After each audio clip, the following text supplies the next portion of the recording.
Hello, everyone, and welcome into Tuesday's episode of To The Point Podcast, back in the man cave, aka the new studio. Hope everybody's doing well today. A lot to get into today, a lot of news breaking. We're going to get to all of it. First, I wanted to thank you all for listening last night, for the support. The interview with Doug went great. Unfortunately, I couldn't get it live. He had some issues on his end technically, as did I. So we'll work on that in the future to do better for all of you. But you can check that out on Facebook, YouTube, podcast, wherever you get your podcast. So that interview is available. Also, a little housekeeping. Brendan Flanagan, congratulations. You won our giveaway, $50 Amazon gift card, $50 Apple gift card, and the To The Point hat, which is really the centerpiece of the gift. So I'll be getting that out to you ASAP. And yeah, congratulations to you. And thank you to everybody who shared, liked, all of the above. I'll be doing more of these. It was a great success. I really enjoyed seeing people interact. And like I said, we'll be doing more of these in the coming months. But today's show, a lot of sports news to get into. We're going to touch on a bunch of different things. Also, Shamus will be joining me in about 45 to 50 minutes. We'll get into some NBA news, also some hockey, and we'll touch on a bunch of different things as well. As Tuesdays, we're going to call the local hour with Shamus Fillmore, as I like to call it. He's been my co-host since day one, and that's not going to change. Tuesdays, you can, for about 45, 50 minutes, you're going to be able to have some fun with the two of us. But today, I wanted to start off by talking about our poll question for the day. And this is going to be a daily thing. Instagram, on our story, you can find the poll question. Go have your say. And the poll question today is, who is the Calder Trophy frontrunner right now? And the Calder Trophy, for people that don't know, is the Rookie of the Year. And in the National Hockey League right now, there's a bunch of different options. The four that you could vote for were Michael Bunting, who's having a great season with the Toronto Maple Leafs, got his 19th goal last night. Moritz Seider, the young defenseman of the Detroit Red Wings, who, if you follow me, you know I'm a big fan. I think he is phenomenal. He continues to get better. Detroit looks like a team that could get better quickly with the type of talent that they have at their disposal. Lucas Raymond was on the list. He's another Detroit Red Wings forward, young Swede, a high pick of theirs. Again, a guy who looks like, Steve Yzerman's pick turned out to be a favorable one because he looks like another pick that's going to be a grand slam. And my fourth option, this one I really juggled with to have four, was Trevor Zegras of the Anaheim Ducks. And Zegras is, of the four names here, Zegras definitely has the most fanfare. He's known for the Michigan goal. He's known for the World Junior Hockey Championships. He's got a great personality. I think he's a fantastic brand ambassador, if you will, for the NHL because he actually shows personality. He's not moon mist. He's not boring. He gives you something every time he gets to the podium and every time he's on the ice. But to me, the leader of the pack, the front runner, the person that I believe should be in the top of the leaderboard for the Calder Trophy race is Moritz Seider. And, there's a debate of, is there an age limit to the Calder Trophy, which currently there is not. And I think Michael Bunting's had a fantastic season with the Toronto Maple Leafs. And it's not going to change. But the guy's 26 years old. He's been around. He's played pro hockey for a long time. This is Moritz Seider. This is Lucas Raymond's. This is Trevor Zegras' first season pro. And they're 19, 20-year-old kids. Bunting is 6 years the senior to these three other players. And to me, Bunting's a great story. He will get more love nationally than these three players because of the team he plays for. And it's not like he doesn't deserve credit, doesn't deserve love. But to me, Morris Seider is a special player. He is the future of the NHL. I believe Moritz Seider has the upside to be a top 3 defenseman in the game within 2 years. He's that good. And I think Bunting is a great player. He'll get his love, but I would have him second and Zegras third, followed by Raymond. But it's a tough conversation because if you look at Bunting's numbers, he's got 19 goals. That's a nice stat to have. The way he's going, he might get to a 30-goal season. That first line in Toronto is clicking on all cylinders. They're playing elite hockey. Every night, Matthews, Marner, Bunting are getting multiple points. So he'll have more points than Seider. Obviously, he's a defenseman. But he's going to have more points than Raymond. He might have 10 to 15 more points than these other guys. But I still think, Detroit's not a team that you would watch that often. I do because I have an issue. But I'll watch New Jersey. I'll watch Detroit. No, I think a sneaky guy is Dawson Mercer. I watched a lot of that New Jersey-Vancouver game last night. Mercer's quietly having a really good season. I think by the end of the year, he could creep into this top 4 conversation. Really hard-nosed, tough kid from Newfoundland. He's scoring goals. He's having an impact. But I think Seider right now and Seider going forward is the value, is the guy that's going to have the biggest impact on the National Hockey League. But for the Maple Leafs, Bunting, a great find. And I'm sure the counter argument, which I'm here for, is, well, Kirill Kaprizov won it last year. And he did. He's younger than Bunting, but not by much. So, but if I was running the National Hockey League, if I was running this award in particular, because we're focused on it, I would have an age limit of 23. And 23, that's an old enough age where you can play multiple seasons in the American Hockey League. Seider is an outlier. Raymond is an outlier. When Ken Holland was in Detroit as the general manager, he never had young players play in the NHL. When you were drafted by the Detroit Red Wings, it didn't matter how good you were, how perceived excellent you were. You were going to play 2 seasons in Grand Rapids, and you can't argue with their formula.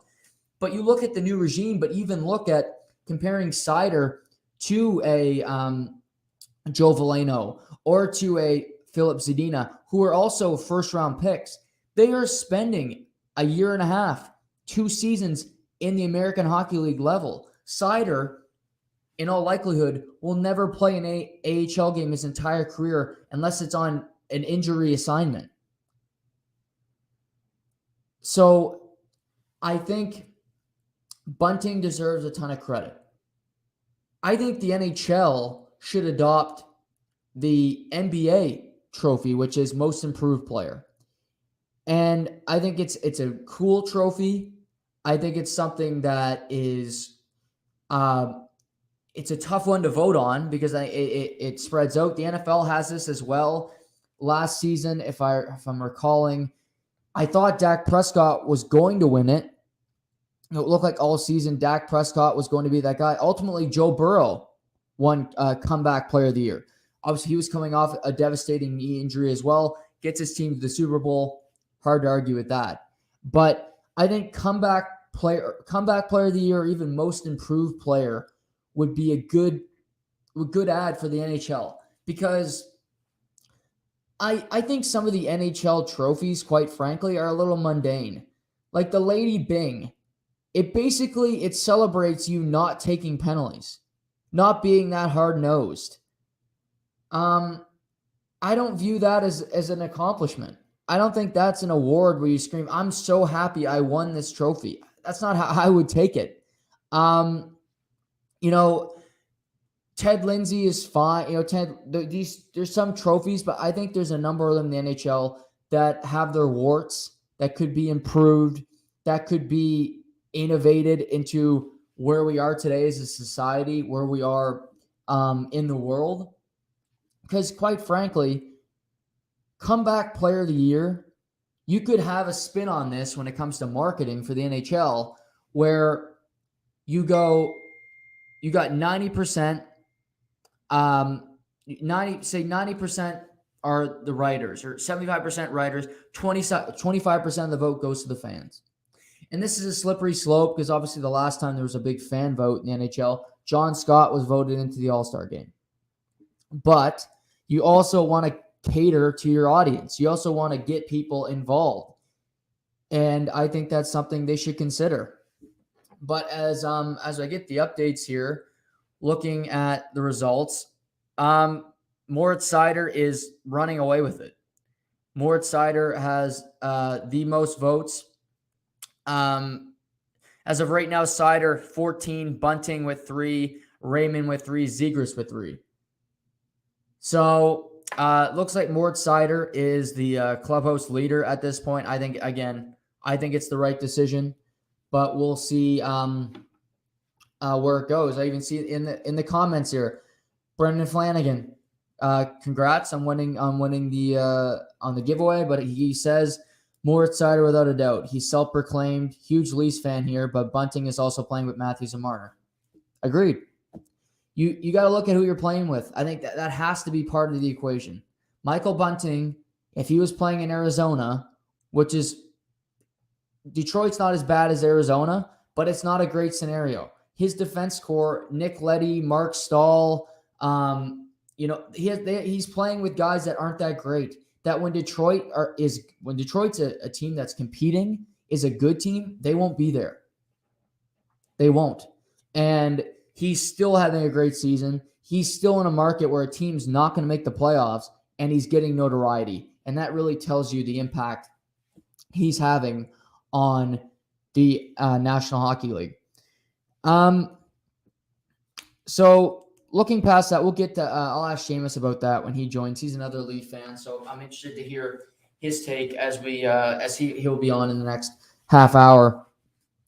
There was also news today, and I touched on the story yesterday involving Russia and the Ukraine, and obviously how it affects the NHL. Alex Ovechkin has come up about it and said, end the war. Daniil Medvedev, one of the best players in tennis.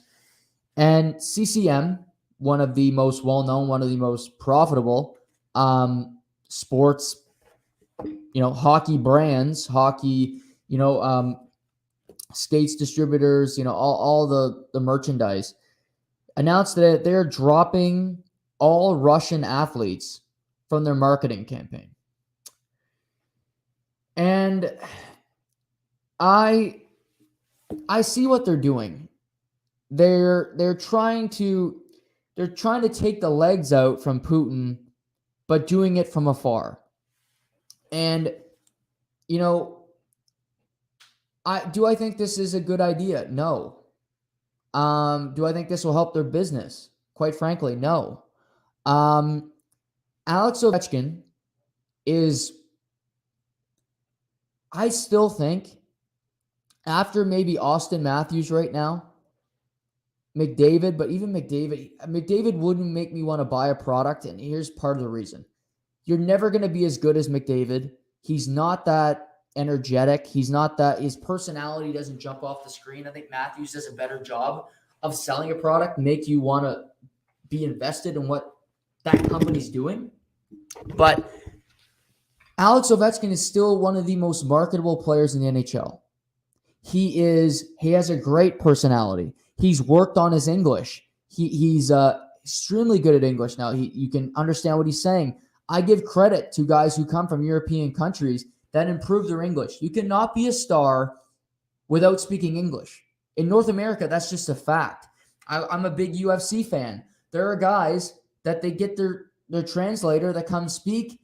You're never going to be that big of a deal. You're never going to get people to buy into what you're selling, to people to say, I love this fighter. I'm totally behind him. unless you speak English and you can do it fluently. Israel Adesanya, again, I'm not going on a UFC tangent right now. We'll save that for the close to the weekend. But he learned how to speak English better, and he's a big star now. I think he's a guy that they use. He's really improved his English. But if I'm CCM, this is a PR move to stay woke, to stay in the court of public opinion on the good side. Where what has Alex Ovechkin done? And this is where I get frustrated with this. You can support a president or people you like. Maybe it's an influencer. You like certain things they're doing. But if one person fucks up, they do something wrong in their life, they are completely shunned. And Putin's a different story. Putin is, I don't think, he's not a great person. Obviously, he's starting a war that in my opinion, has no basis. But there are leaders that in North America that people backed that now they would never vote for again. I'm not going to have a political conversation today, but I think there's a lot of people that voted for Trudeau that aren't going to vote for him again. So are you saying, in that sense, CCM, as an example, well, if you're a fan of a certain person, if you supported their issue, but as they got into office, as they got into power in different situations in life, and you didn't like the way they went, does that mean that you too are now shunned, that you shouldn't be given power positions? And that's how I view this. Ovechkin is getting punished, and Russian athletes, from being from Russia. How is that their fault? Yes, they have a leader that is at war. They are competing in North America. They are doing nothing wrong right now. They are coming out and saying, stop doing this. And yet they get punished. Money is taken away from Alex Ovechkin. He's not being marketed. He can't make money. He can still make money from the Washington Capitals because they're not going to pull him off the ice, because I watched that game last night. They need him because that team isn't very good. But to me, this is a stray bullet hitting an innocent bystander. You want to do something about this? Do something to Putin. This is just childish. This is a company. This is a conglomerate trying to seem like they are woke, trying to be good people, which is what the definition of a good person in nowadays is really blurred. And maybe I'm making too much out of this. I doubt Alex Ovechkin cares because he's made enough money that he doesn't need to worry about CCM and their sticks that break really easy. Sorry. But I don't even got a tough shot. I can break a CCM stick. But I don't like this. It bothered me when I read it. I hate moves that are just purely out of PR. That you don't think about the larger issue. It's just, people hate this, I got to react. It's like a hot take. I'm not a hot take guy. I like to breathe in the information. I like to absorb it. I come up with an opinion. There are days where I don't have an opinion on something. Like, this is a perfect example.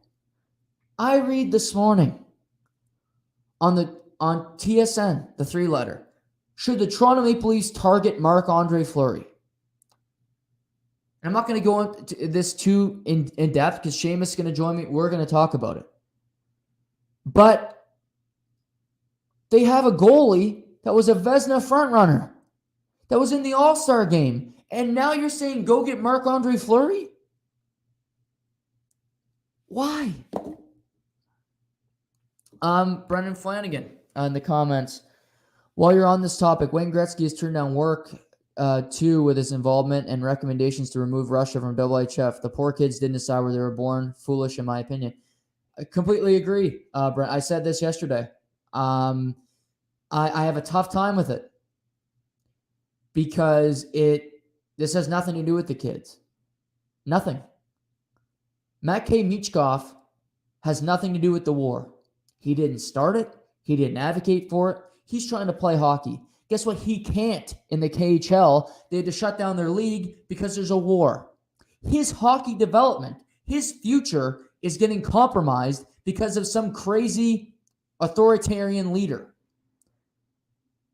I hope he signed to a KHL contract. There's no way he's getting out of there.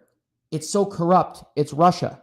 I wish he could come, play in the CHL, play college. He's not going to have that option. He made his bed signing that contract, so I don't feel as bad about it for that. But he is going to miss out on 2 World Juniors in all likelihood. He did nothing wrong. Nothing. This is, depending on the war, depending on how this goes, players have missed out on development the last 2 years. And I'll talk about this more tomorrow with Craig Eagles. He's going to join me. And we're going to talk about the Q, about development, really how the pandemic has affected young players. But you miss a ton of hockey, and now you're going to miss. Michkov might be a great player. I think the kid's going to be a star. But for most of those Russian players, it's going to be the biggest moment of their professional career. People remember Justin Pogey at the World Juniors. He was a superstar. Went to the Toronto Maple Leafs. He flopped. But you can still remember what Justin Pogey did. Curtis Lazar is a fringe NHLer. He was a captain at the World Junior Hockey Championship. That is career defining. Patrice Cormier plays in Russia. If he wasn't from New Brunswick, how many people would know Patrice? Well, they would remember him in Ontario. They'd remember him in different parts of the world because of his play at the World Junior Tournament, being a captain. Michkov is going to miss out on that opportunity. Those Russian kids are going to miss out on that opportunity. And Putin deserves 95% of this blame. But punishing kids, and I'm sure the IIHF, these organizations are saying, well, we're punishing Russia. Well, you're punishing the innocent people at the same time that had nothing to do with it, that just live in a country. Do I think if Canada did something like this, just a hypothetical, that we be knocked out of the World Junior Hockey Tournament? I don't. I really don't. Russia has their warts. They're cheaters. They're perennial cheaters. The Olympics, it wouldn't hurt my feelings if they never were able to compete there again because they cheat so blatantly, and it's so damn obvious. It wouldn't affect me. There's no proving that they're cheating at the World Junior Tournament. They always compete. They medal. And you know what will inevitably happen here? If Canada wins a gold medal this summer, well, there's an asterisk on that one. Those conversations are going to come. Those conversations are going to come. Dave Gadet comments, they have a pre-existing reputation for being poor sports. Okay. But that doesn't mean they shouldn't be allowed back. There was a couple years ago, Sweden lost to Canada in the gold medal game. It was the year Tyler Steenbergen scored the game-winning goal with $1:30 to play. The captain, Elias Anderson, of the Swedish Team Sweden, took his silver medal and threw it into the crowd. So, should Sweden not be allowed to compete? That was poor sportsmanship. If that's the criteria, then how many of these teams are good? There are moments where every country shows bad sportsmanship, shows some warts that you really don't want to see. But that doesn't mean you shouldn't be allowed back. They're young people. Russia has bad, of course, they have their moments. But if you're going to kick them out for, like I said, at the Olympics, get rid of them. Get rid of them. There's a great documentary on Netflix about how they're cheated when it comes to how they snuck clean urine into the Olympics for contaminated urine. It is crazy. I recommend anybody watch it. So get rid of them there. But for young kids, I just don't see it. Casey Ward, Vancouver tore the city down when they lost to Boston. Boot them from the league. Casey, thank you for making a point for me. Those were Canadian citizens. Those were me, you, and Dupree. And Canadians, we're all one, right? We acted childish. We tore a city apart because we lost a Game 7. It's just a hockey game, right? Oh, we can look past that. But so do we not have a reputation for being poor sports? Toronto Maple Leafs, when they lose Game 7, they threatened Jake Gardner. Said they were going to come kill him on Twitter. Was that not childish? I guarantee you that wasn't a Russian bot. That was probably Gary from Woodbridge having his 49th rum and coke of the night, pissed off that his Maple Leafs were out of this first round for the upteenth year. People have bad moments. But because we're Canadian, doesn't mean we can just look past ours and throw warts on the rest. We are who we are. Alan Legier was a serial killer in New Brunswick. I don't think we're all serial killers. I think most of us are good people. That might be an extreme example, but this came to mind.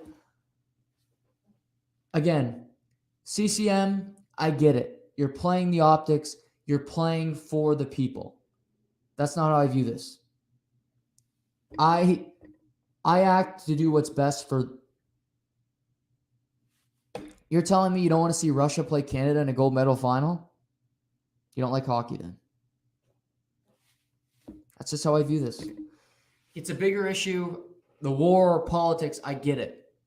But my world, for most of the listeners out there, your world is sports. It's our escape. It's something that we look to get away from the war, from COVID. That's basically the only two stories the last 2 years. That's all you can hear about. But you know what I'm getting at here. Brendan Flanagan, the goalie targeting for the Leafs is a revolving door. Every season they do the same thing. They're draining Jack Campbell's confidence little by little. They did the same to Anderson the year he's having a brick wall season for Carolina. Mind you, they have a much better defensive core, but still. Yeah, me and Shamus are going to talk about this, but I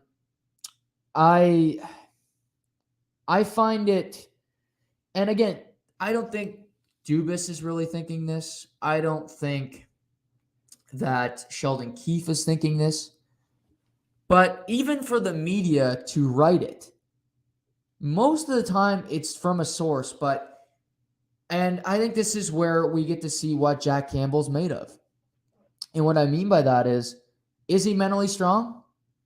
Is he a goalie that could win you playoff rounds, that could take you to a Stanley Cup? Because if he's not, he'll read that piece about Marc-Andre Fleury and start to panic and start to worry, well, am I done here? Am I going to Chicago? Because in all likelihood, if Toronto was going to make a move, which I think it's an absurd point. However, are they going to keep Jack Campbell? Are they going to trade Mrazek, put Mrazek in the deal?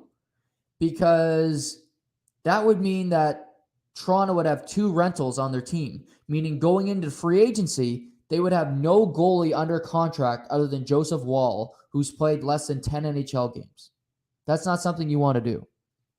But I think it's absurd that Fleury's even mentioned. He's having a tough stretch. He's had a tough 2-month stretch. Let's be honest. .877 save percentage since Jan 1. That's 2 months today. But, and there is a but, do I think Campbell can turn it around? I do. But Peter Mrazek is not just some bum goalie. Peter Mrazek can play. Peter Mrazek got a team to a conference final. Peter Mrazek is a guy that has been in a tandem system that's played good goalie in the NHL. He played in Carolina. Mind you, Brennan, to your point, in a much better defensive system. And do I think the Leafs have improved their defensive play this year? Yes. Over the last 2 months, it's gotten worse. But that seems to be what happens to Toronto year over year. Their defensive play worsens as the year goes on. And you have to look at a couple things. I think early in seasons, their defensive play gets touted. It gets lauded as, well, these guys are playing really well. And I'm sure some of that is true. But you also look and say, how good are these goalies early in the year?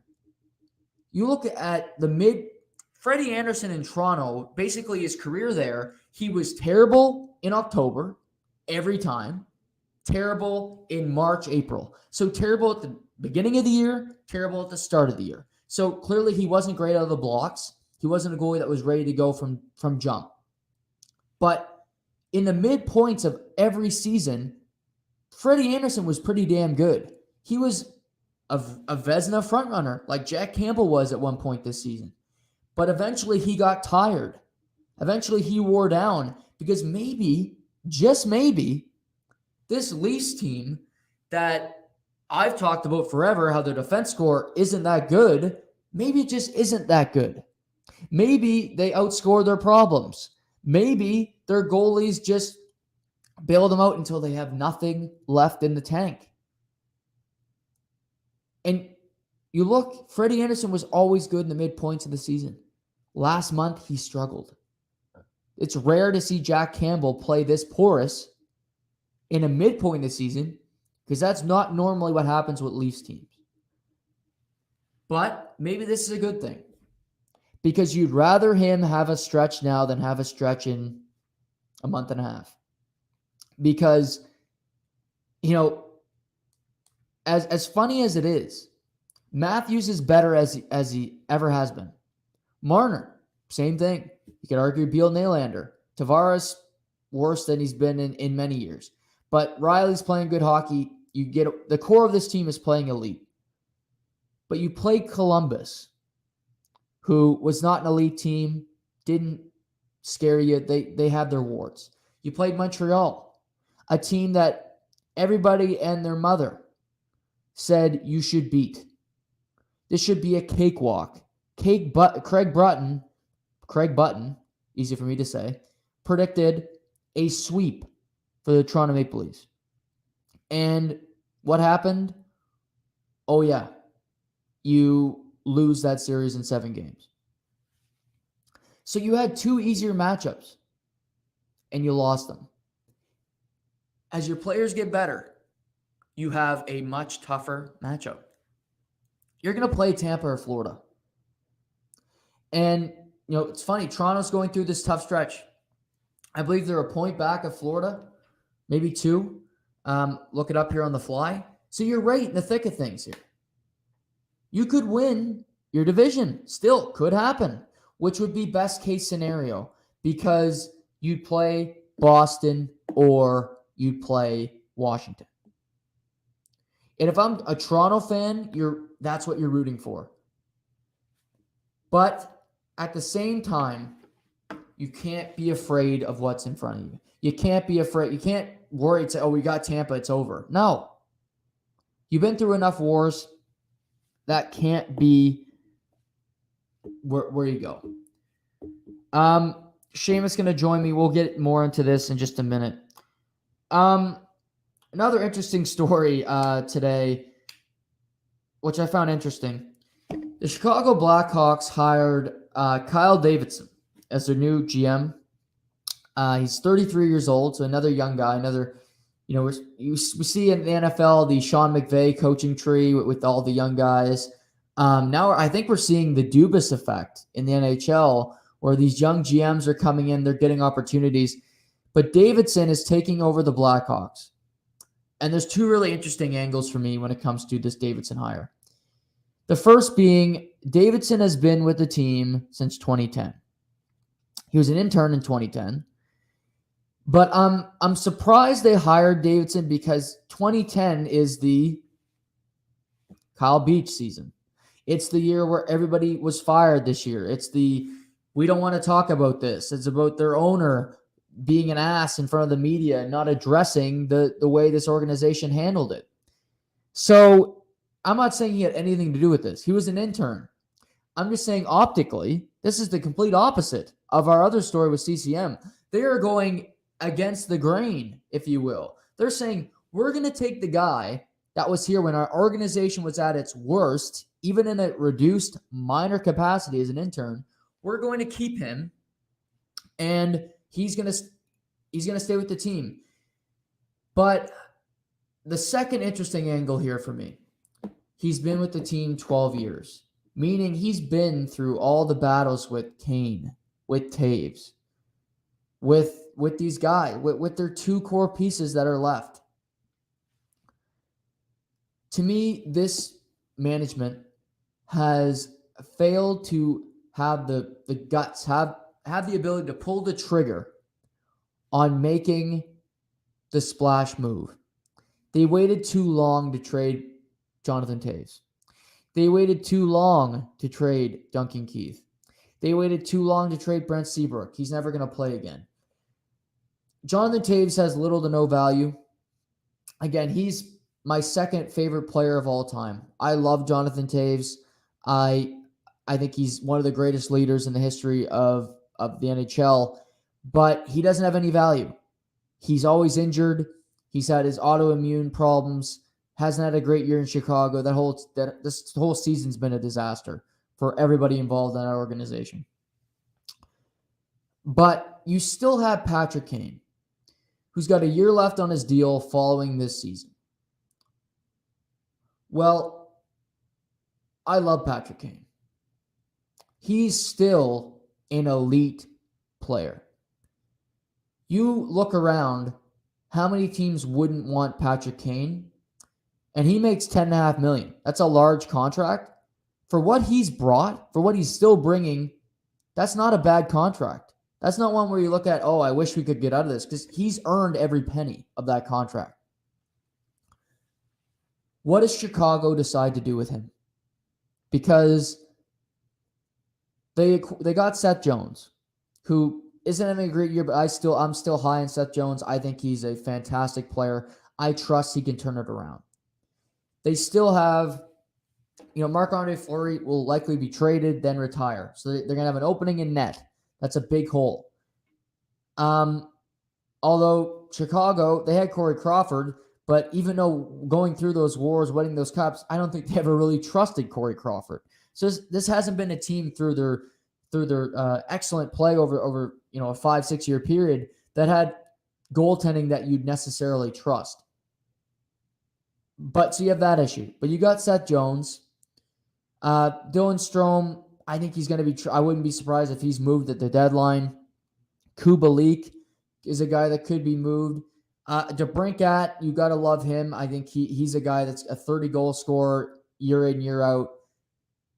You'd want to keep him on your team. But you have we talked about this with Doug McLean mentioned this with JT Miller. JT Miller will never have as much value as he does right now because you're going to have 2 kicks at the can with him. He makes $5.65. Yes, $10.5 million is a lot to absorb. It's a lot of cap to open up. However, he's worth it. If you're a team looking to win a Stanley Cup, I don't know why Patrick Kane is not on your radar. Make it work. Make it happen.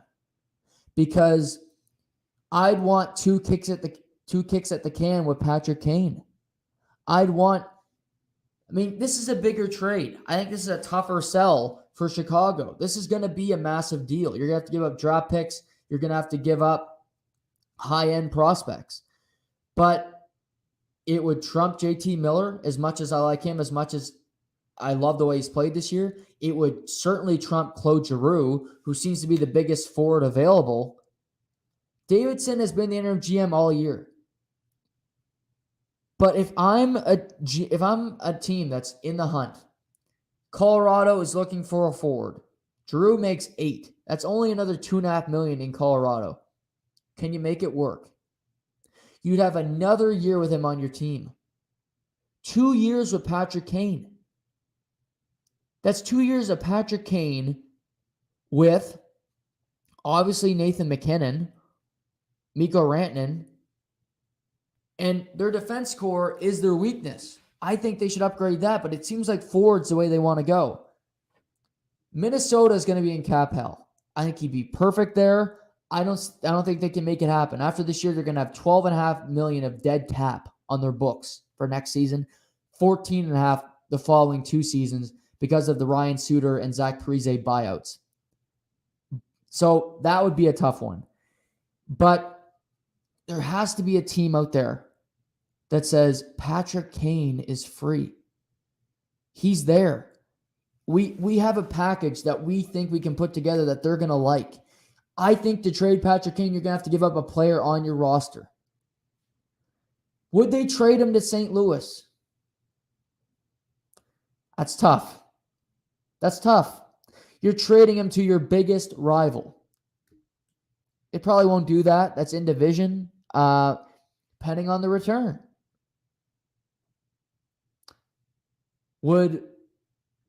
I think if a team was to, just pick St. Louis. If they were looking to acquire Patrick Kane, because I think St. Louis is playing some really good hockey. Me and Shamus are going to talk about their goaltending situation.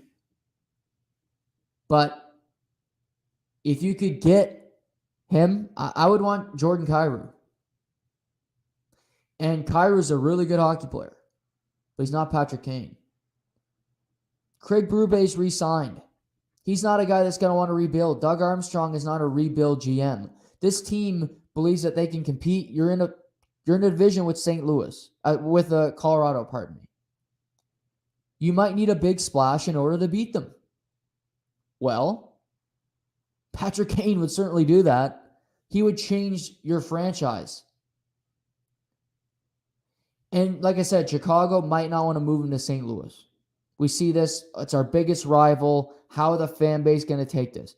It's going to be a tough pill to swallow for Chicago fans to say Patrick Kane is gone. But also in the big picture, your team is stuck in the pit of mediocrity. You're not getting the first pick. You're not getting a top 5 pick. It seems every season you're getting a guy in the teens. You got lucky in the lottery. You got Kirby Dach. Good player. But you don't have a goalie. You got a number 1 defenseman, but you can use him and help build for the future. Other than Kane and DeBrincat, what forwards are you really that excited about? Matthew Highmore is a fourth line player. You go through their lineup. I like parts of their team. Don't get me wrong, but you're not looking at a team that is full of talent. Brandon Hagel, good player, career season, but he's not a game changer. He's a third-line player that will produce when called upon. Having a career year, but I don't expect him to be great. Dylan Strome is average at best. In order to truly get back to where you were, to get better, you need to. It's so hard to rebuild on the fly. I think we're going to see if some teams can do it. Montreal is an interesting case study. Do they offload everybody? I don't think they have to. It's hard to rebuild when you have a goalie. It's an easier sell to fans. It's an easier trigger to pull at Patrick Kane when you look at Chicago and say, who's going to be our goalie of the future? Who's going to be the goalie to lead us to the Stanley Cup? Because Marc-Andre Fleury, even if he does not retire, he won't be playing in Chicago next season. So, where the New York Rangers have $32 million in cap space. That would make a whole lot of sense. They got prospects. They got players. You could throw in a goalie, Georgiev. Again, he's not your goalie of the future, but you like to have a guy to be there to at least play decent hockey for you. He could be Detroit's Alex Nedeljkovic. What else do you throw in the deal is interesting. Players on the team, you might have to throw in a Keandre Miller. I'm sure they'd want another forward. I'd love a Keandre Miller or Braden Schneider on the back end. Because you look at the young players for the Rangers, Alexis Lafreniere and Capo Caco aren't that sexy, aren't that appealing. I watched that game Saturday against the Penguins. Miller and Schneider are already really good NHL defensemen, and they're babies. They're just learning how to play, and they're damn good already. Kyle Davidson has a big decision, but you will get more for Kane now than you will next year. It's a fact. The summer, you'll get a good package. You will. But if you could get a Keandre Miller or Braden Schneider, it would be non-negotiable for me. You can get a first-round pick. Throw in Georgiev, and I'd probably want the next year's first. Is that enough for Chicago to do it? Maybe not. But Kane is still playing elite. You could reignite him with Artemi Panarin. You have potentially the Hart Trophy winner in Igor Shesterkin. You have Mika Zibanejad, who's having a fantastic season. Chris Kreider having a career year. Ryan Strome playing fantastically well. What's not to like about this? It's just putting the pieces together to pull off the trade. And I see our guy is on the line. I'm gonna bring in my main man here for the local hour, as we're gonna call it here. Shamus Fillmore. Shay, good to see you. And how are things, my friend? Good. Things are well. I'm loving the background, and the place is looking pretty spiffy so far. How's things going with you? Good. Busy news day. So lots to get into. Couple things off the bat I wanted to ask you. I was just talking about Kyle Davidson getting hired in Chicago. Okay. And how he's in an interesting position because Patrick Kane's got this year and next year left on his contract. And I can't think of a player that a team would want more coming down the stretch here.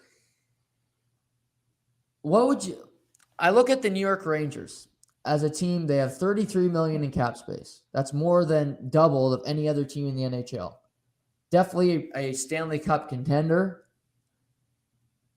I'd be making a call to the Chicago Blackhawks because Chicago can only stay in the middle for so long, and before you know it, they might lose out on Patrick Kane, and he might leave for nothing.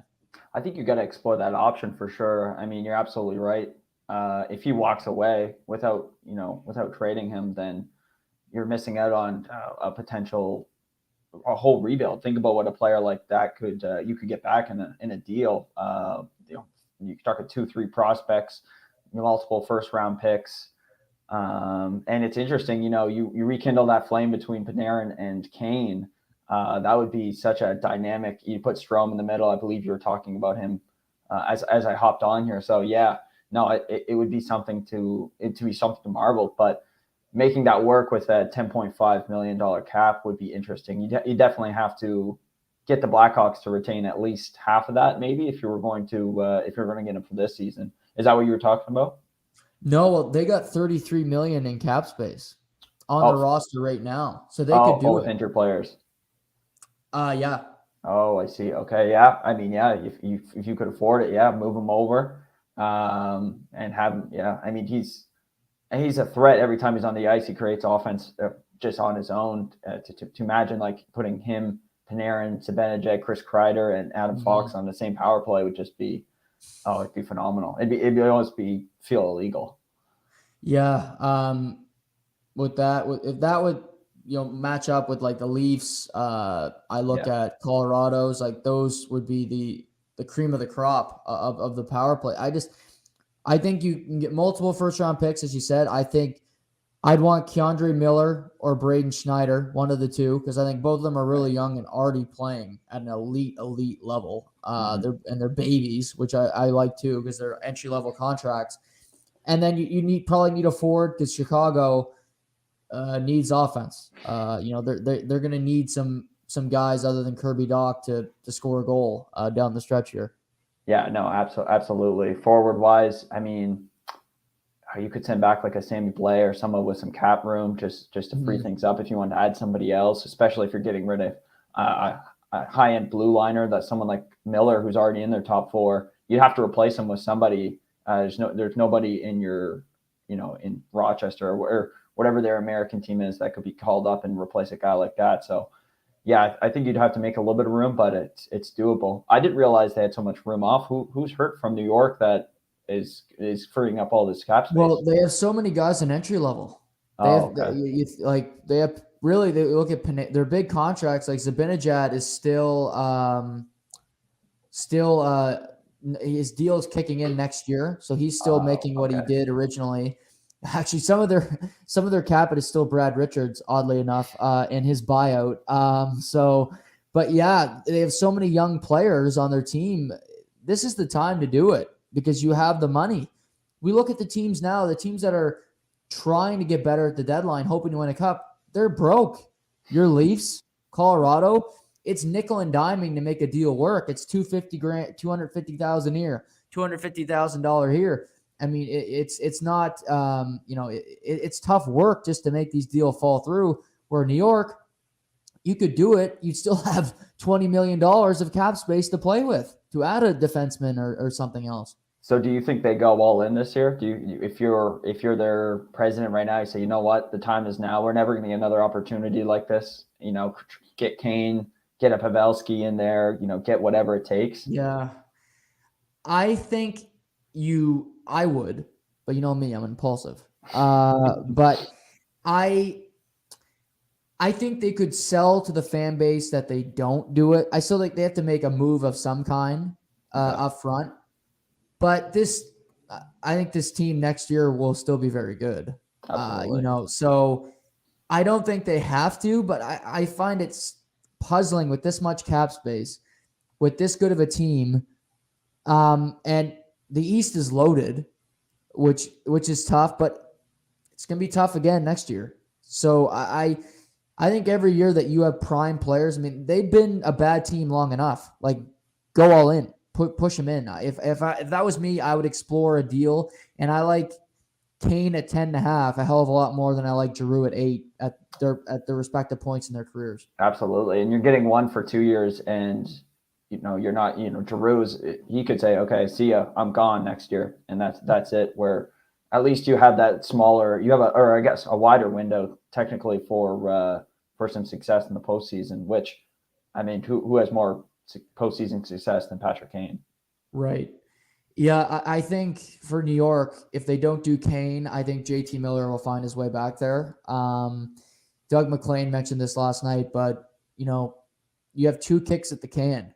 And obviously Vancouver's an interesting position because they're still battling it out, but you're not going to get more than you would right now for JT Miller. He's playing at an elite level, and he played a great team. I know you don't have a whole lot of respect for them, but my Devils last night put a beating on them. But he's playing as good as he's ever has, and he knows that program. So I think he's another interesting name to watch to see if he ends up in the Big Apple. Yeah, no, not surprised. He switches all positions, whether it's left wing, right wing, centerman. You just put him anywhere, he's going to excel. So, yeah, I agree, though. They need to make a move this season, whether it's one as big as Kane or something on a smaller end to add depth. They can't just go with the team they have and expect to get anywhere because I think they'd be out in the first round. Yeah, because as much as I think everybody kind of thinks, well, Pittsburgh, they're done.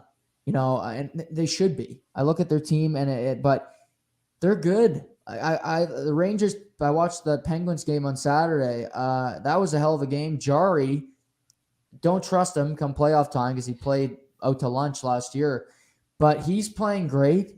Crosby still looks great. Malkin's come back this year, seems rejuvenated to me, really, focused, playing good hockey.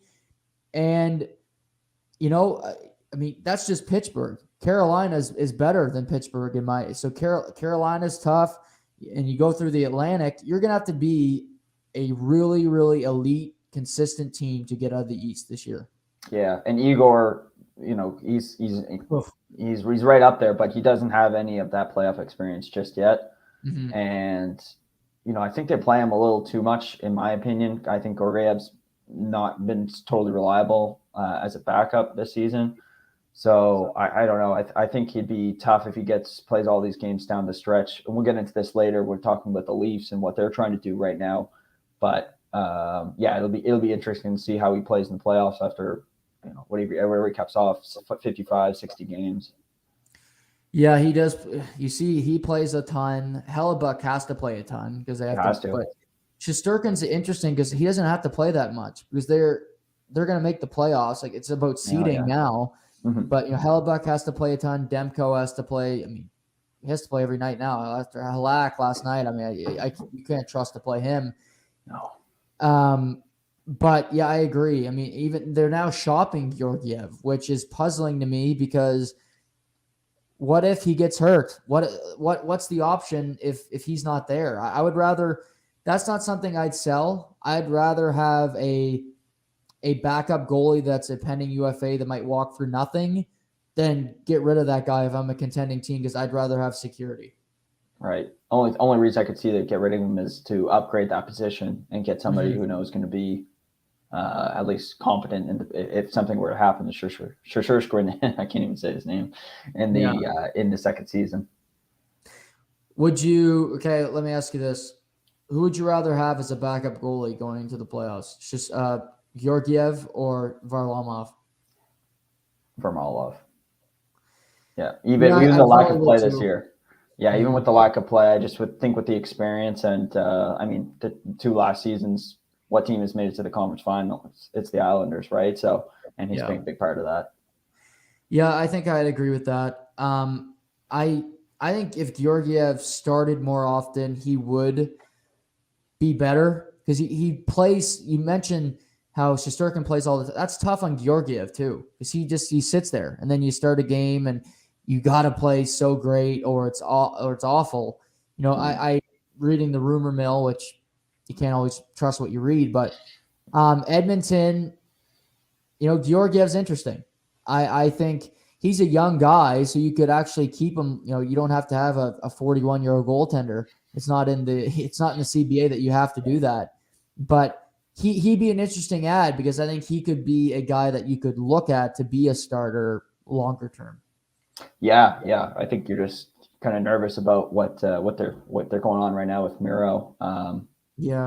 So if you landed in the same boat where you sign a guy for that long in that term and he doesn't turn out to be who you thought he was, then you're screwing yourself over. But yeah, they're in a tough spot, that's for sure. I'll ask you today the poll question on Instagram. We're gonna do every day now. Calder Trophy debate. I thought I'd bring that up today.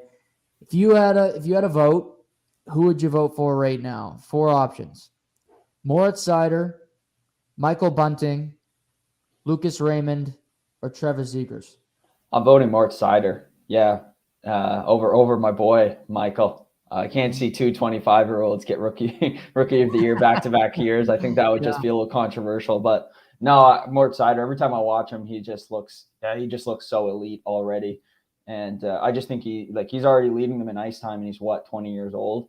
Yeah. He just stands out to me more than any of those other guys. And I really do think we're looking at like a future Norris type player coming to Detroit, which is scary as someone who's in the Atlantic. So yeah, no, that's my pick. I don't know who leads the votes right now online. Seider by a landslide. Yeah.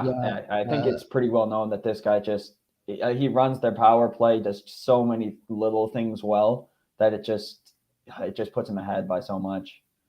Yeah, he's, as you know, I love him. But he's, I totally agree. I think he's going to win a Norris. I think he could be a top 3 defenseman in the NHL within 2 years. Yeah. I just don't see a weakness. And it's so true. You mentioned Detroit and defensemen. It's like New York in goaltending. You go from Richter to Lundqvist to Shesterkin. I mean, it's not fair. I mean, there's organizations that, Philly hasn't had a goalie since old Hexy, and that was 20 years ago.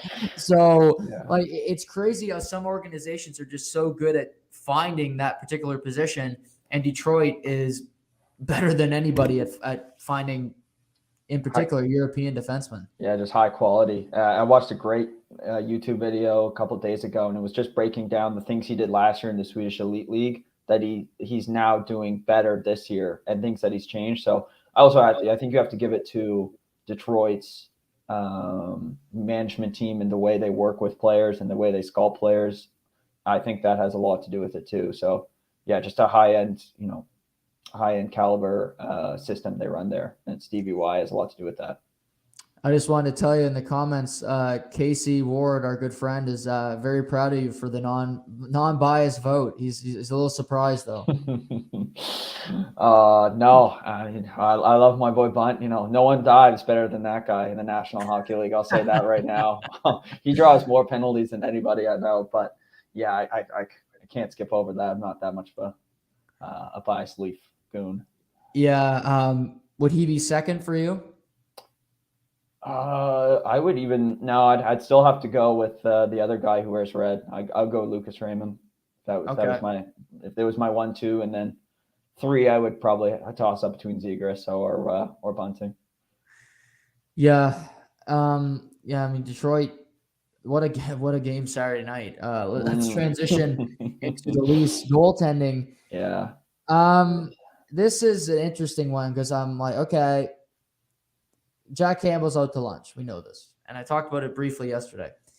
But Mrazek isn't a slouch. I feel like people think he is. We've actually had this conversation. No, you're not the biggest fan, although you're going to become a fan quite quickly here if he continues to get wins. But I read this morning,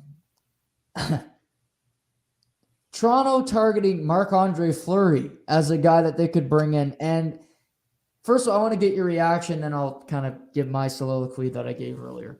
I wouldn't be too happy, depending on what we gave up. If it was nothing, I mean, obviously you'd love to get a guy like that, but I feel like with Toronto's history of overpaying, I think it's just going to turn into a crapshoot, and I think they'd just be, yeah. And then what do you do with that situation? Like, Campbell is your guy you rock with all year. He's having this great season. Do you switch over to Fleury? Do you make a guy like that a future Hall of Famer a backup on a team like this? I don't think so. So I'd have a hard time dealing with that as a fan, I guess.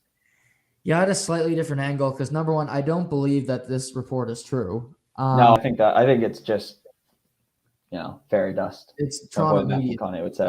Because this almost is like the media either trying to motivate Jack Campbell or trying to kill his confidence, which it could be either or, because they trying to boost it up. Sometimes they kill confidence in Toronto. Because if he takes this the wrong way, if he says like, oh my God, they could bring, what am I going to do? Am I going to get moved in this deal? Because are they going to trade Mrazek? Unlikely. He's under contract. And is Chicago going to want him? Probably not. And you're going to have 2 UFA goaltenders going into this offseason. That's a tough, what if you don't re-sign? Fleury's not going to stay in Toronto if he's traded there. He's got a full no move. But I just think if he doesn't take it the right way, and this is going to tell a lot about Jack Campbell and his future, how he takes this mentally.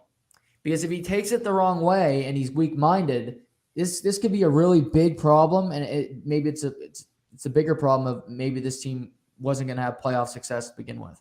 Oh yeah, for sure the next start he takes, it's going to be in the post-game presser. It's going to be, what do you think about these rumors? And I agree, it's how he plays, but also how he responds to something like that. Because if he's flustered, if he can't handle it, then it's like you said, just a kill of confidence. And why would you do that to a guy who's done so much for this team already, like with the past 2 seasons? Tomorrow night, would you start Mrazek or would you start Campbell? It's Buffalo tomorrow night. I'm thinking, I don't know. Mrazek's been sporadic, but then you get a game like Minnesota where he played pretty good. Yeah. And then you're like, oh, well, are we going to get that? Is it Jekyll and Hyde every time he's in net? I'd probably switch it up. I'd probably go with Campbell, even though it is just Buffalo. I think sometimes they nip you on the butt if you're not careful. Yeah. And I mean, what are you going to rest? You can't rest Campbell until day one of the playoffs. So you do have to give him games, right? I think I think this is the conversation we were kind of leading up to, is what Toronto's trying to do with, having Campbell play less games and Mrazek more games for the rest of the year, knowing, like we talked about, the playoffs in the East are basically set. So it's just all about positioning at this point and resting Campbell so he's not gassed out by the time April or June comes, I guess, whenever the playoffs are. Who's your Hart Trophy winner? The season ended today. Oh, jeez. On the fly. What's that? Just on the fly for you. Throw you a curveball. Yeah, I know. I just got my mind on Leafs. Well, maybe it's a Leaf. No, it's not a Leaf. It's I'd have to go, because they're in my opinion, the best team, or one of the best teams. I'd give it to Jonathan Huberdeau. I think he played great this year. I'd have no problem handing that over and looking at the other guys and saying, this guy did more for his team than you could for your team. Honestly, I said yesterday, I think there's a difference between the best player this year and the best player in the world. Like, McDavid is the best player. I really, for sure. Depending on who plays, I still take McDavid over anybody. Well, not in the playoffs, but in the regular season, I take him over anybody. But I would give it to Huberdeau or Matthews personally. I think those two have been the two best players in the NHL. I'd be fine with either of them winning it. I said I'd throw Shesterkin as my third nominee for the Hart. Okay. It's hard to say anybody's been more valuable than him. And Markstrom's been really good, but I mean, Shesterkin has been phenomenal in New York. But the way Matthews has played, I said yesterday I had to drop his nickname. I can no longer call him Mr. Drive-By because he back checks now. I'm proud of him. He's really improved that aspect of his game. And like you said, Huberdeau, he's a winger, which is not as valued as a center, of course, but he's right there, the points totals. I mean, he plays every night. He plays hard. But Matthews or Huberdeau, for me, would get the award if the season ended today.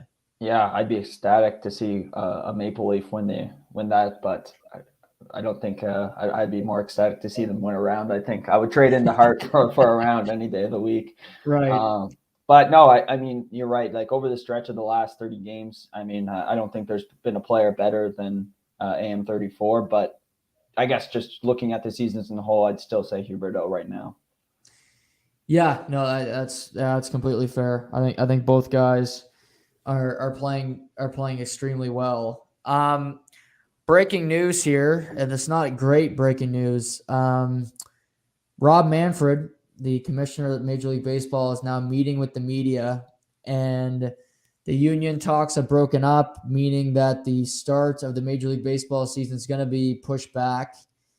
And, there's still potentially the case for this season to be shut down, the lockout, but we're not going to start on time. And I haven't talked about this much, Shay, because it's so in the weeds. And I know we were talking about hockey, but I just thought I'd bring this up. I mean, this is so disappointing, for baseball to be at this spot and for not to find some resolution to this problem. Yeah, you could say baseball wasn't in a great spot. I know you've talked about it before with owners, and also just the entertainment wise, obviously other sports are looked at so much more differently. Baseball is becoming basically a sport of the past.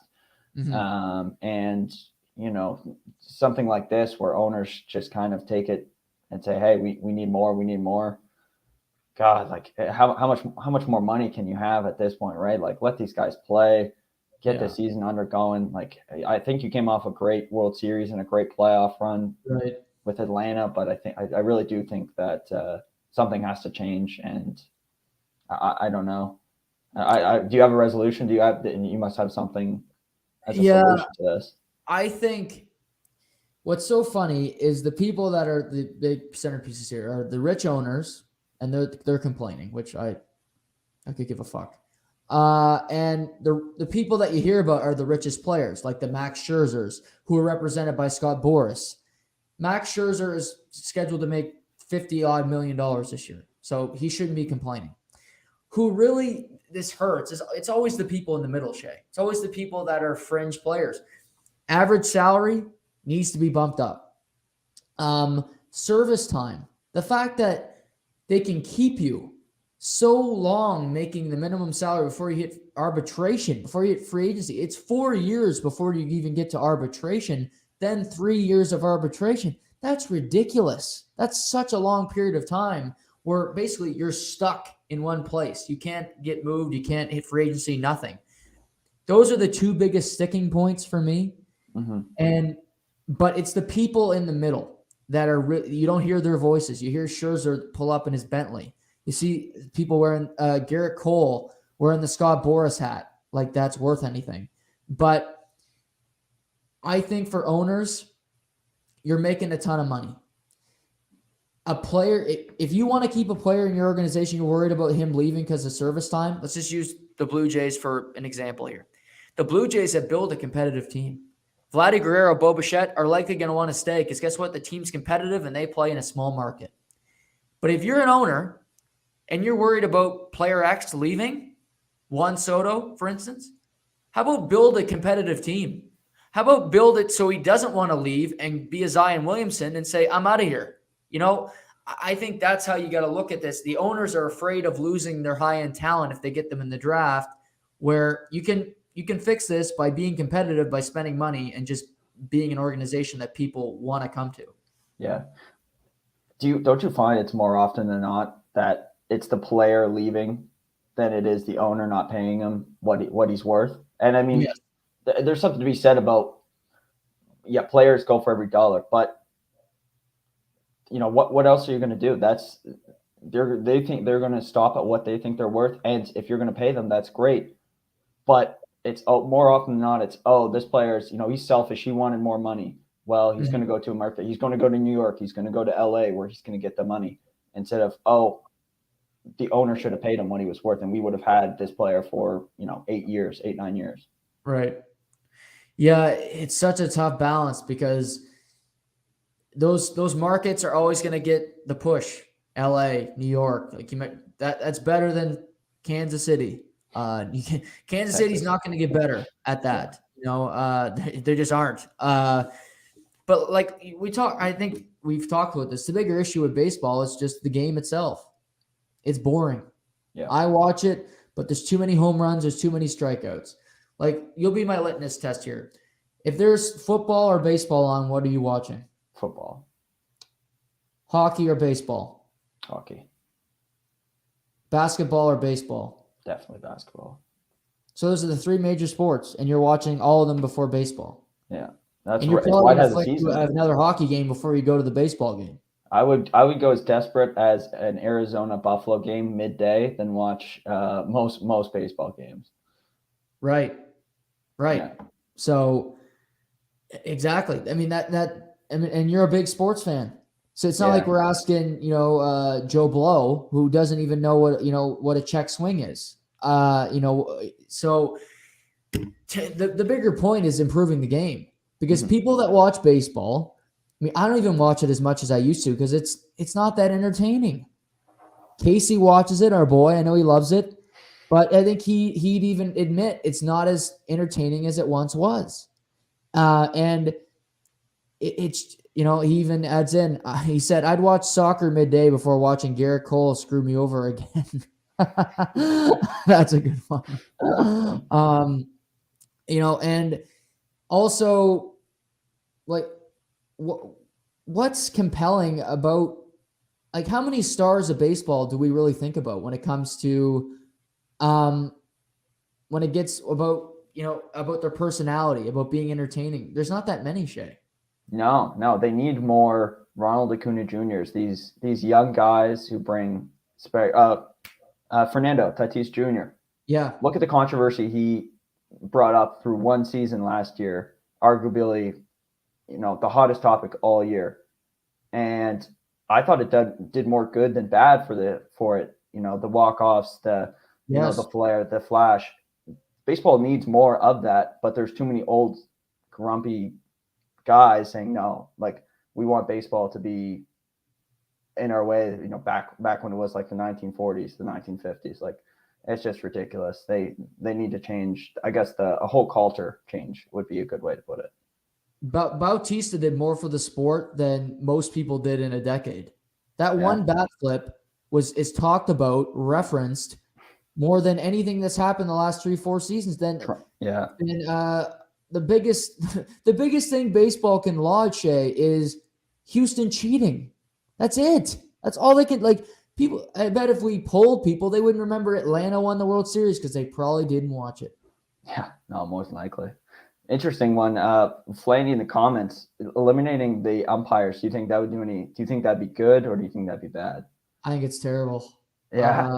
I hate it. I love, as much as Angel Hernandez is terrible at his job, he's a terrible umpire. I would take his head off if he was up there and I was swinging.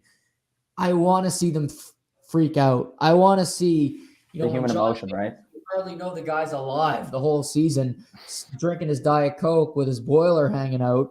I want to see him run out 7th inning stretch and just lose it on Joe West. Like, right. Calls at the plays, guys snapping. Like, what are you going to do? Take your bat and beat the hell out of the little robot back there? I mean, like, I think you need umps. It's bad. Human error is going to happen. We hate refs in every sport. You played sports. You got fouled out a lot. I took my fair share of penalties. Some of them warranted. Most, as I look back in my career. But it's part of the game. It's part of the fun to lose it on the official, and I think that would hurt baseball again. Hurt it even more. Yeah, I agree with that statement. I just think that human emotion's needed in almost all sports. Yes.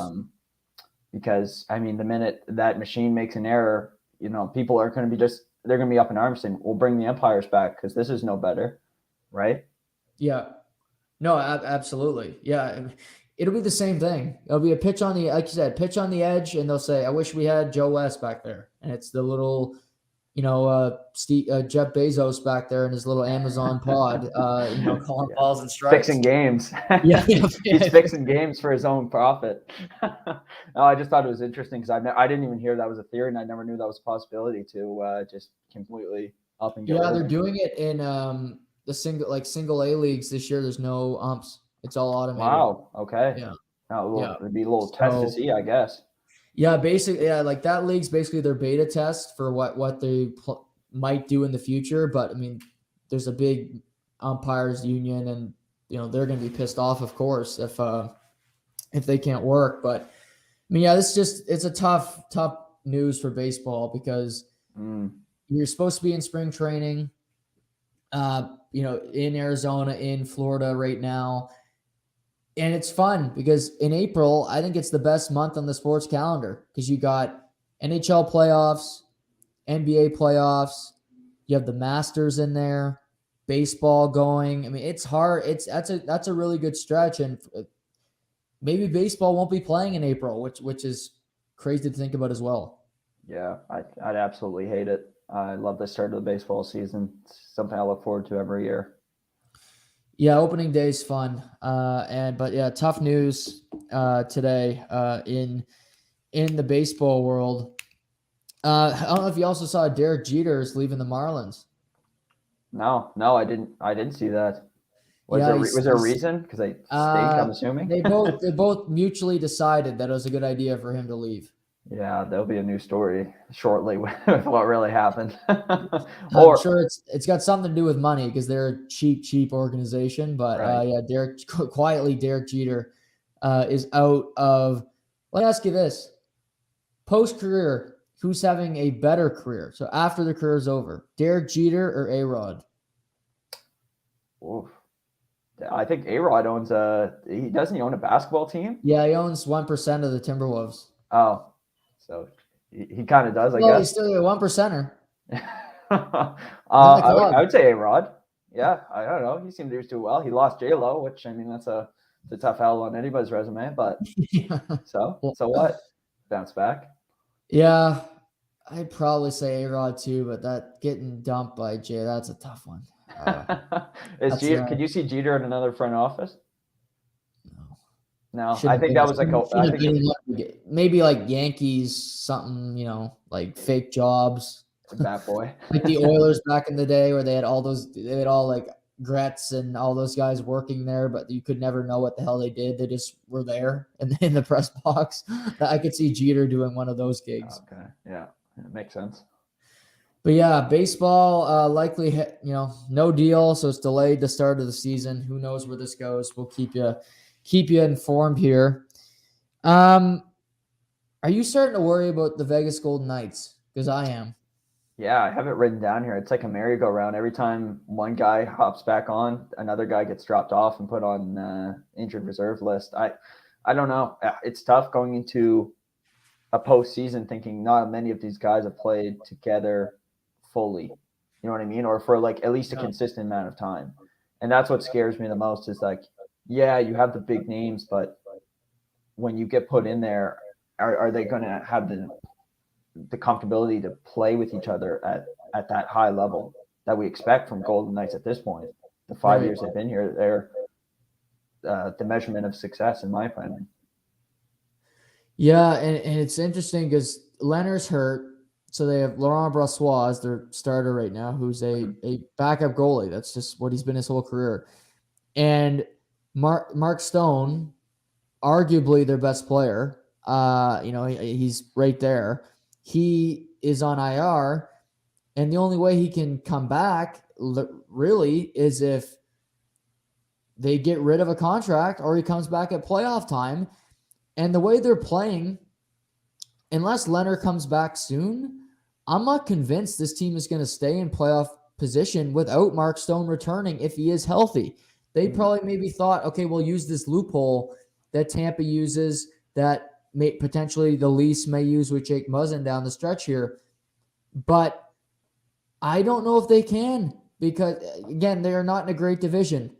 LA is not great, but Edmonton is right behind them. They do have two of the best players in the NHL. So it's almost to the point where they're going to have to trade a guy like a Riley Smith to get underneath the cap because he's got over $5 million on his salary. Not a guy you want to lose, but it's a guy you might have to in order to get Mark Stone back on the active roster. I'd probably get rid of a Dadonov before I got rid of a Riley Smith. They both come in around the same cap room. Yeah, but I just don't see who's going to want Dadonov. True. Yeah, I just figured like to get rid of him, you know what I mean? To get rid of that salary if you absolutely had to make room. But yeah, no, I mean it's not like the Eastern Conference, that especially that division is not a lock at this point. There's a lot of movement. Vancouver gets hot, Edmonton still get hot. Calgary's great still. Undoubtedly it's going to be difficult for Golden Knights just to sneak in there. If you're management, do you want Stone to rest to the playoffs, or are you saying, okay, we have to juggle around here and get this guy back in the lineup? The way they're playing, I think you got to get him back because I guess I don't think they're going to make the playoff. I wouldn't gamble. I wouldn't be comfortable with that gamble because LA had a tough game last night. They got trounced by the Bruins, but they've been playing good hockey as of late. I think Drew Doughty is a competitive guy. He's going to make the playoffs. Edmonton, they better want to make the playoffs because, you got McDavid and Draisaitl. You got to keep those guys happy, and I think they're going to be motivated. Their goaltending is a big problem. But, for Vegas to be a wild card team, that's a tough position to even be in that division. It's a tough sell. But okay, yeah, we made the playoffs, but we're a wild card. That almost seems like a failure, and you made the playoffs. Yeah, I don't think they've ever been a wild card team, which No, is scary to say because the division's been so poor over the last 4 seasons, right? And they've been just trampling all over those teams. Yeah. Who do you have the most faith in the group of Edmonton, Vancouver, or LA? Oh, jeez. Most consistent all year has been LA because they're not excellent, but at least they play half decent hockey and they consistently win, say, 3 out of 5 games, where Edmonton will go on the stretch where they win 5, but then they dump 7 in a row. So, Right. and if you can't do that down the stretch, obviously, so I'd say I even say LA. Yeah, just I have the most faith in them to make the playoffs, and even if they get bounced first round, well, that's a success for that organization at this point. Yeah, absolutely. And yeah, I don't think Vancouver can get there. They played a lot of games already. I think Demko is going to run out of gas. I think Anaheim is going to sell at the deadline. They get a lot of expiring deals. I could see them trading some guys. So it's interesting because Winnipeg's been really disappointing this season. And Dallas continues to heat up. They're in a wild card spot. The season ended today. They're tied with Edmonton in points, but they've played one less game, so they do have that advantage. But Edmonton's got better firepower than Vegas, and they got.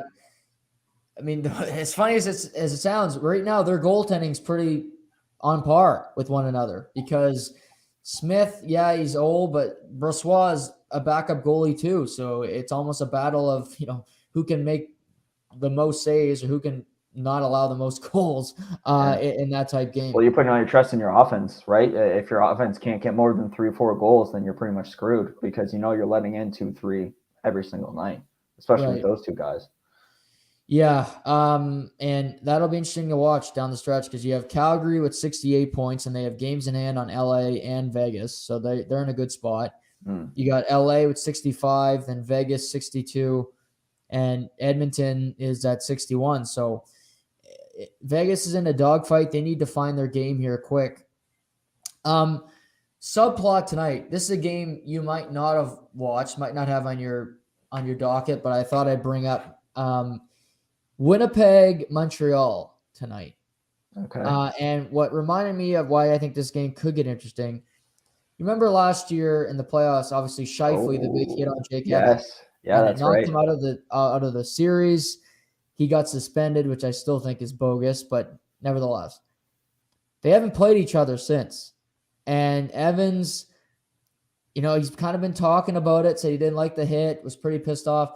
We could get some fireworks tonight in a game that, otherwise is pretty boring. Yeah. Well, they're 2 teams that are not doing well this year. So, I mean, what do you have to lose? You know what I mean? Like, for Josh Anderson, make a statement, make a big hit, maybe fight an Adam Lowry. I could see that happening pretty easily. Maybe Scheifele gets in the mix. He has Scheifele actually said today that if Evans asks him to fight, he'll answer the bell. There you go. And that's what a lot of respect for him for saying that too. Like, willing to answer the bell when he did throw that in. I know you feel one way about it. I didn't think it was the greatest thing in the world. I get Scheifele's making a hockey play there and he's trying to be aggressive and save a thing, but I didn't think that was needed. So I'd love to see a little redemption on Evans' part. I don't think Evans ever been in a fight though. I don't think he seems like a fighter, so he might get his face caved in. So it wouldn't be much of a redemption. If he gets his head knocked off in the check, and then he has nothing left after the fight. Yeah, you might have to ask someone else. I would get Anderson to go after him. Yeah, Anderson wouldn't be a bad guy to ask. But yeah, that came up to me. I think that could be interesting tonight to see where that goes. Let's go to basketball for a minute here. What have you made of the Philadelphia 76ers early success between James Harden and Joel Embiid? Good. I think that they played extremely well together, which that was not expected, I guess. But you got 2. How do I say this? You got 2 former. Oh no, he's not an MVP, I guess. He's gonna be. You have 1 future and 1 former MVP. Yeah. These guys are gonna play well together. They do. It's a lot of pick and roll. It's a lot of touches with this team. And if these 2 guys are the focal point, maybe there is a lot of success coming their way. Obviously, it has a lot to do with Harden losing about 40 pounds and, maybe not hitting the strip clubs as often. Right. But, yeah, I mean, the 2 games they played, you got to keep in mind, they only beat the T-Wolves and Knicks, not 2 entirely inspirational organizations. But coming up, it's Knicks, Cavs, Heat, Bulls, and Nets in their next 5 games. That's the real test for me. How did they come out? Did they grab 2-3 wins, or are they going to turn over? And the one thing about this team, they've won themselves enough leeway at the beginning of the season that they can learn to play with each other now. That's why a move like that could work essentially, because it's not like they're the Nets, who are at the 8th seed. They're not below that docket. They can lose some games and afford to, as long as they can figure each other out. Does that make sense?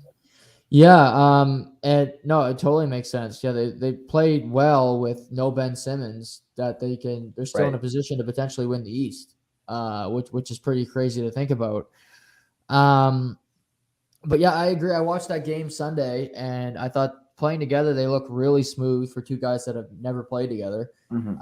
And I thought it was good that Harden didn't dominate the ball, and Embiid still got a lot of touches. He got the ball in the paint. And something I forgot and I didn't realize about this team is how good they're going to be at shooting free throws. And Harden is a perennial 90% free throw shooter, but Embiid went 23 for 27 on Sunday. He's a 7-foot center, and he's shooting 85% from the line. That's almost 40% better than Shaq. They're the same height. I mean, this guy is a specimen at the position, but if he can do that routinely and nobody can guard him in the paint, that's a big problem, because the Nets can't match them with size, and they don't have somebody that even the big Penguin, my guy, can't do it. You go through these teams, Bam would be an interesting matchup, because he can get out, he can guard. But if you're fouling him, it's not, okay, we hope that we can get 1 or 2. More often than not, he's making both his free throws. Yeah, that's what makes him dangerous, right? Is that he's going to be a threat, and you're not going to want to foul him. So what are you going to do? You're going to maybe let him take that little fadeaway that he does from distance, and he's going to hit it on you, I would say, most of the time. So, yeah, I mean, that's what makes him this MVP caliber player, right? Because he's actually – he's putting in the work, and he's learning the fundamentals. Yeah, absolutely. And like you said, Harden does look like he's in better shape. But I think the Sixers are a good team. We've talked about this, but I find this so irritating. I don't know if you heard the report that Ben Simmons, who hasn't played in almost a year, now has back tightness and his return to play.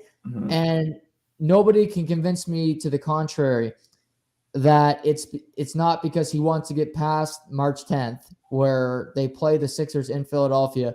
I guarantee you he'll make his debut a day or two later against, I believe they have an Orlando game in there. It'll be against the Magic in a game nobody watches.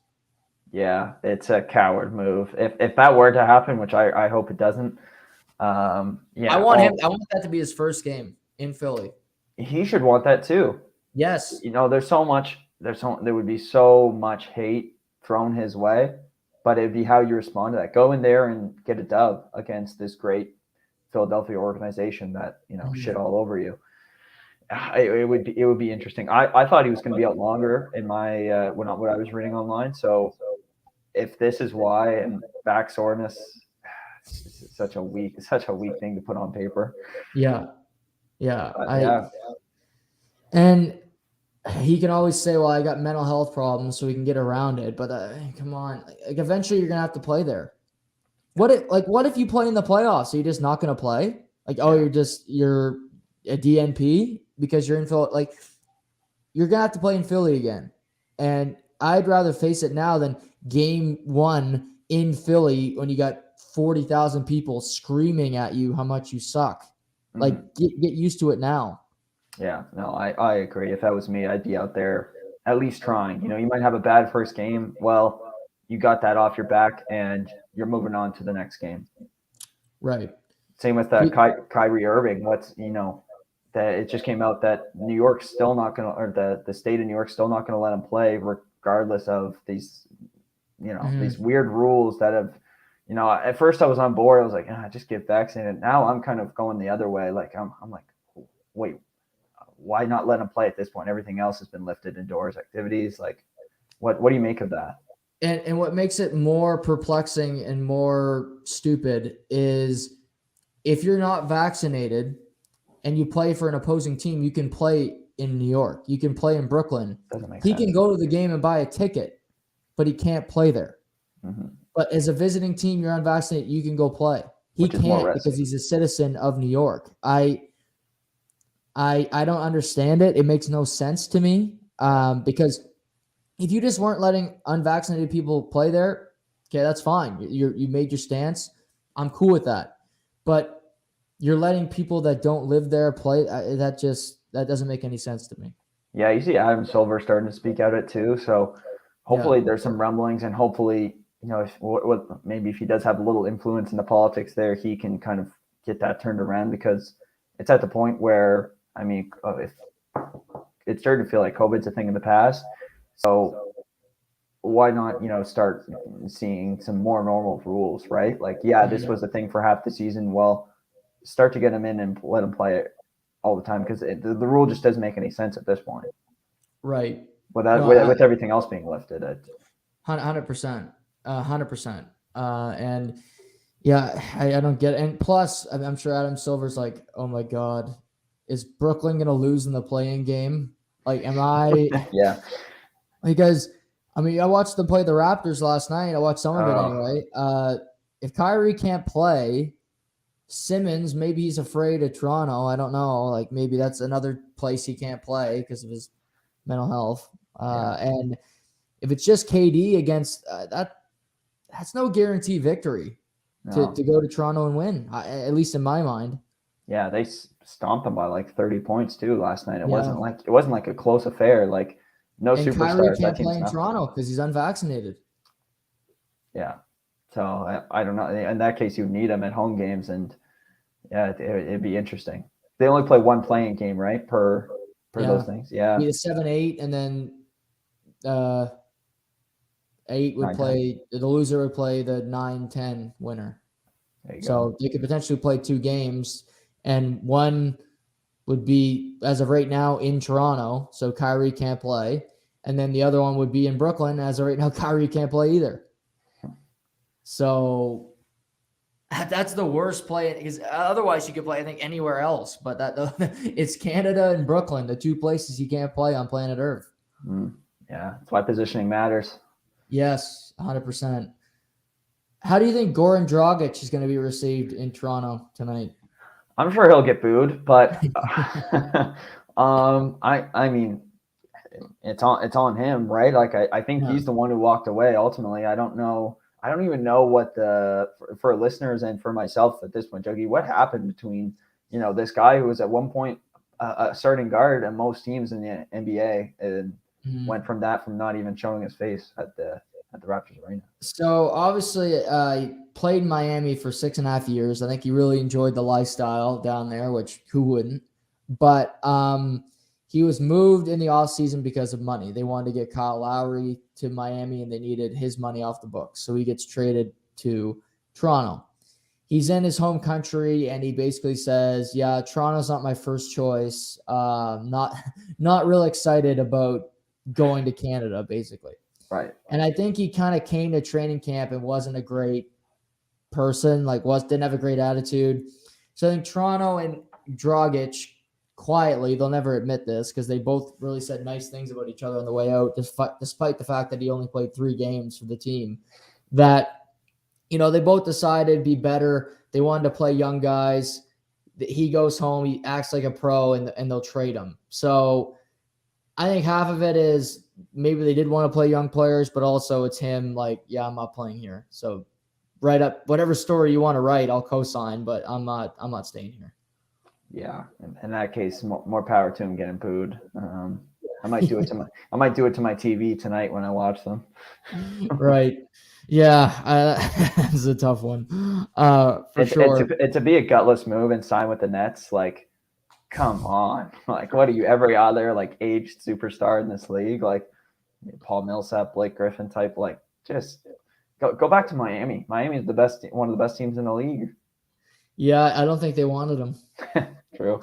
Yeah, they got so many guards. I don't think they could bring him in. They need somebody to play if Kyrie can't play. So I think he kind of looked at it that way as a bigger opportunity.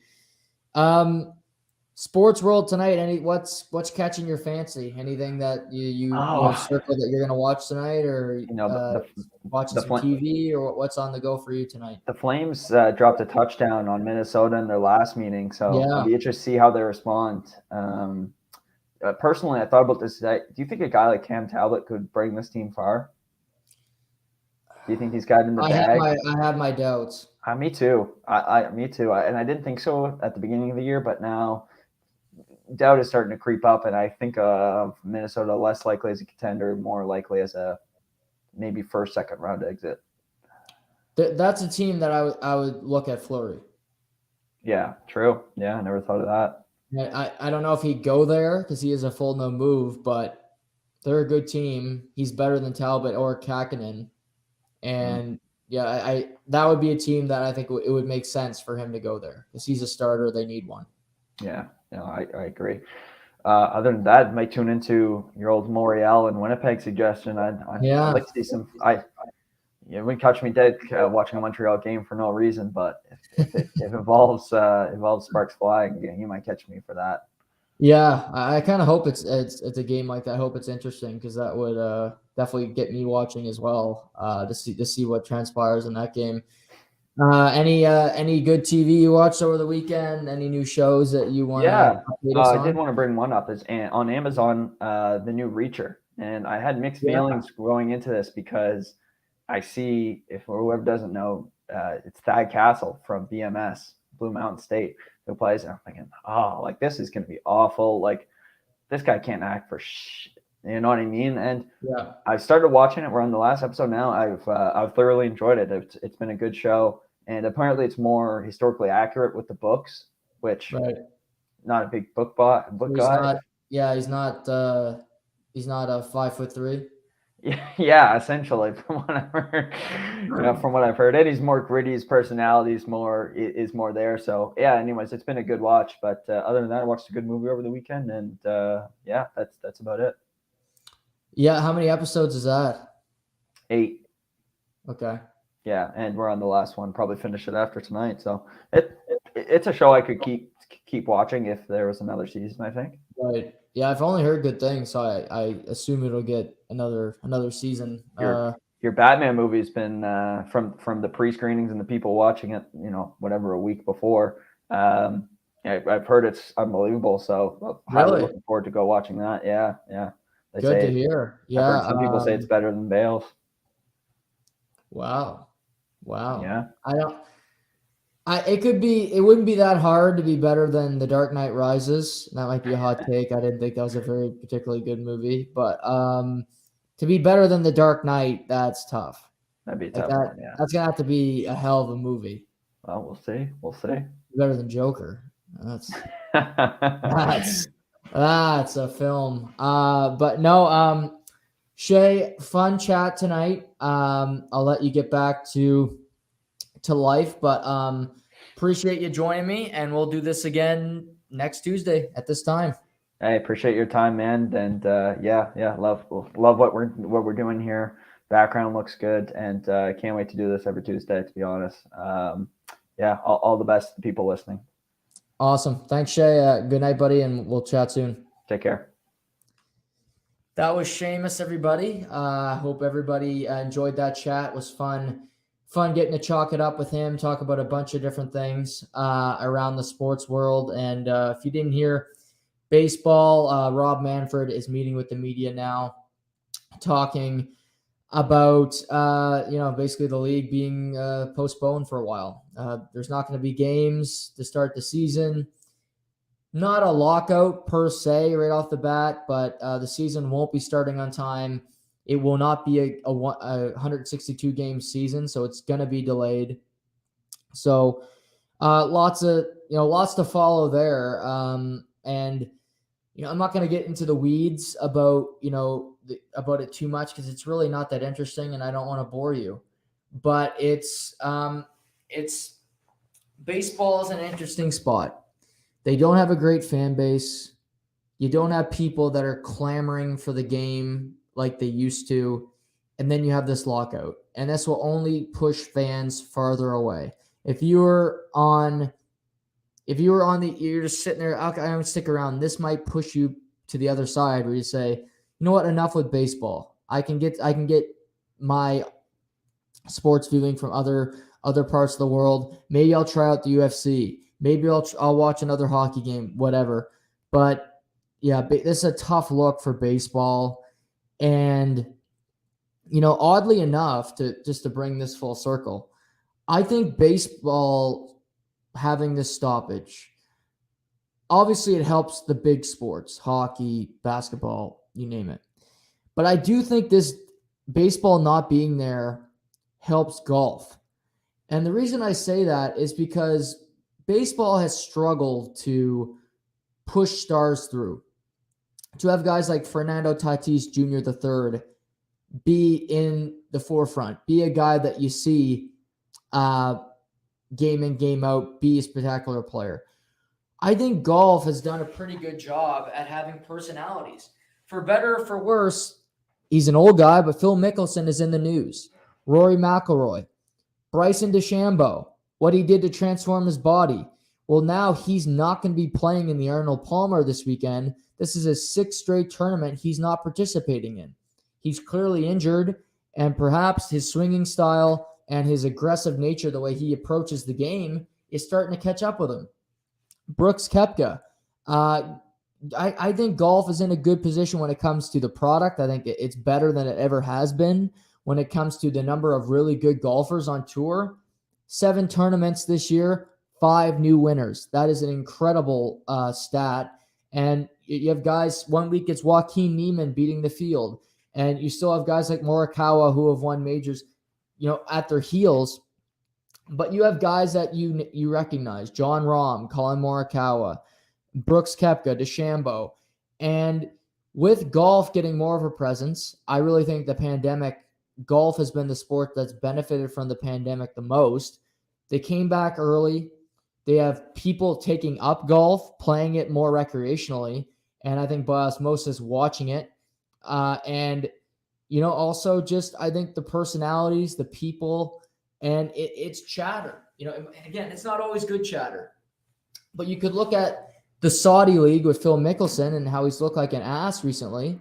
Well, yes, that's been a bad look for him personally. But it's also been content where you can talk about Phil Mickelson and what the hell is he up to after making $500,000 in his career. What's he complaining about the PGA Tour for?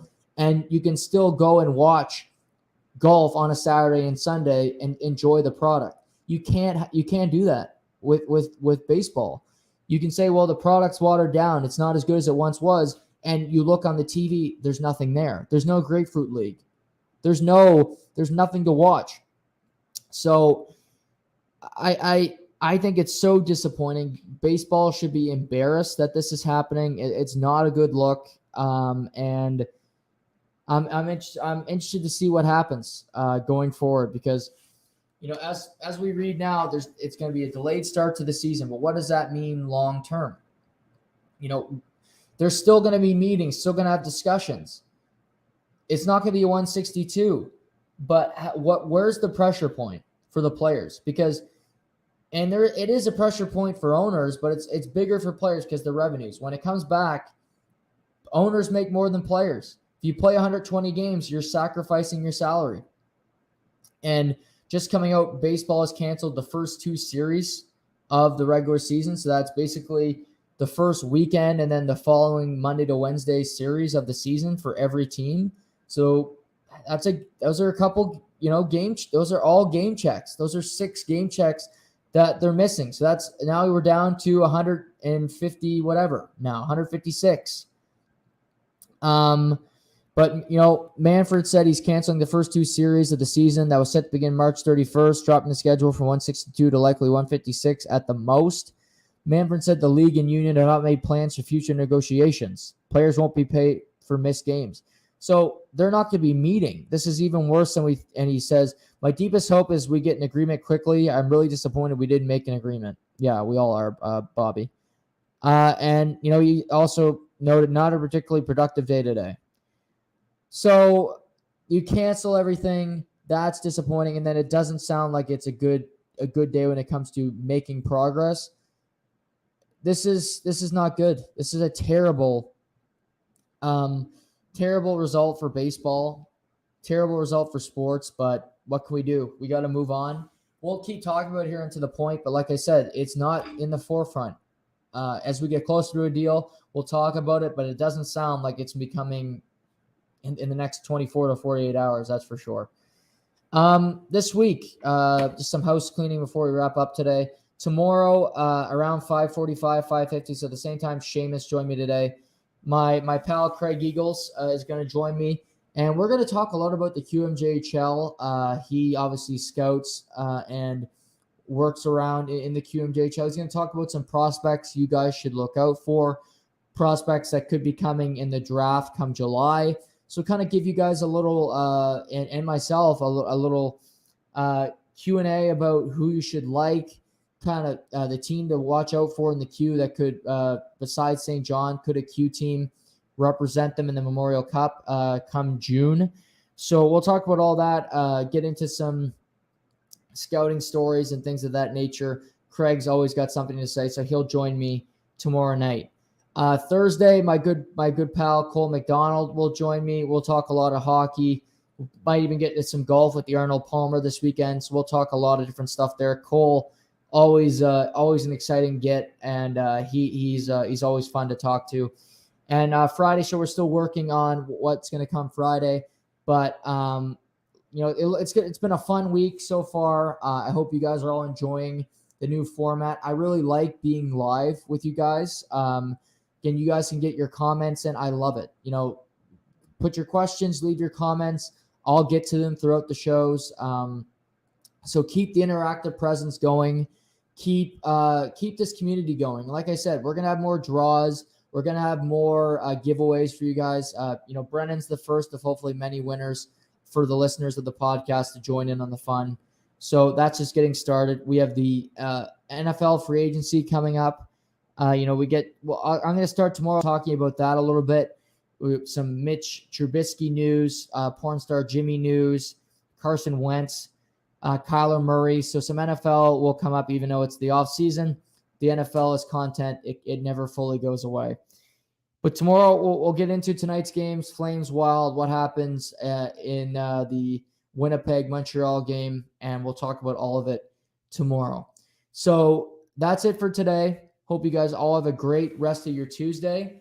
We'll see you tomorrow at 5 p.m. right here on To The Point.